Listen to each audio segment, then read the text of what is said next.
Yeah, so I'm James. So I studied classics at Cambridge University, and I am passionate about classics. I love Latin and Greek and the classical world. I spent a lot of my working life, maybe 25 years teaching, but I've also worked as a policy analyst, both for the UK government and also for the New Zealand government. I spent 5 years over there. Most recently, I set up a classics department in Dubai College, and I spent 7 years there.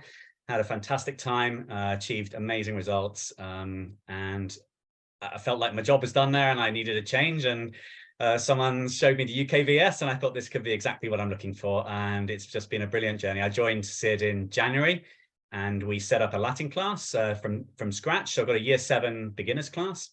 So if I talk about Latin to start with, just like we've been talking about there with Vanessa and with Josh, my approach with Latin, it's mastery is the key thing. There's no point in moving ahead if you haven't mastered what you've covered so far. So we build, make sure all the foundations are secure so we can then build the next layer on top of that. There's a fantastic new Latin course called Suburani, which is online, and we use that. So our students have access to this. They can log into it from home. And you can go on there, and there are loads of sort of interactive exercises you can do. You can read all the stories, click on the words. And so we're learning Latin through a story based course. So the Suburani is set in the really dodgy suburb of Rome, and with lots of sort of pickpockets and all sorts of things going on. So there's lots of characters, and each week we'll be reading stories. And that's kind of how we then take that story, we read through it, we find the aspects of the Latin grammar that are new in that chapter, and we go and study those grammatical things. But the stories are the foundation of our learning. Generally, I would ask my students to prepare for the next lesson. So a typical homework would be to go and look at the next story and to go and prepare it, and then to come in, and then we'll go through it, and they can ask me any things that they struggled with, didn't understand fully. It's been going really great. And Sid, I know we're looking to start up another beginners class, aren't we, in September with Latin? So I know someone said they've got an 11-year-old, and that could be great. So so that's Latin, and I'm really excited about that. I'm running 2 other courses. One's called Monsters and Myths, and one's Creative Writing. And these are going to be from September short courses, so that you'll sign up for a 3-month package for each. I'll talk about Monsters and Myths first. Each month there will be a theme. So I'm using myths as basically a starting point to go and explore different issues. So a typical monthly theme might be vice and virtue. It might be crime and punishment. This month I'm doing monsters and heroes. Next month I'm going to be looking at the underworld. The stories are a starting point, and then we go and explore some sort of big issues. And like Sid was talking about her, what does space smell like? Well, I like to sort of get my students to also to think about some of these big issues that perhaps the Greek thinkers were really interested in too. So what does it mean to be a human being, as opposed to sort of to monsters? What is it? How do we define a virtuous life?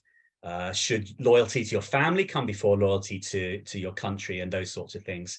We've also been exploring Greek temples, so the students know how to study the art on temples. We look at the constellations in the night sky. So I try to make my myths also seasonal, so we can tie it in with going out stargazing while we can, before the Luke pollution destroys it all. And sort of seasonal as well. For example, we studied the myth of Narcissus when all the daffodils were coming out in bloom. So again, I want my students to take these stories, and then they can go and then tell them to other people, perhaps looking at the night sky or looking at these beautiful daffodils by the side of the road.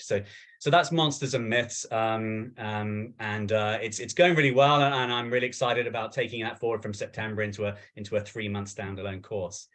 Doing some creative writing as well. Writing's a real passion of mine. I write comedy. I wrote a radio play script, which I think was pretty close to getting on Radio 4. I won a competition with the BBC, and I went up to chat to them about it, and they offered me some work writing for the news quiz, and that was just when I was moving to Dubai. And I've got a TV script in process, and I'm got this short story. So the creative writing course is I'm looking to help the students to learn techniques of writing, but also sort of while they're writing. So the plan would be over the course of the 3 months, the students would write a short story, which we would then publish in an anthology. And so each week I'm teaching them a different aspect of story writing, starting in the first month, which is basically getting the story started.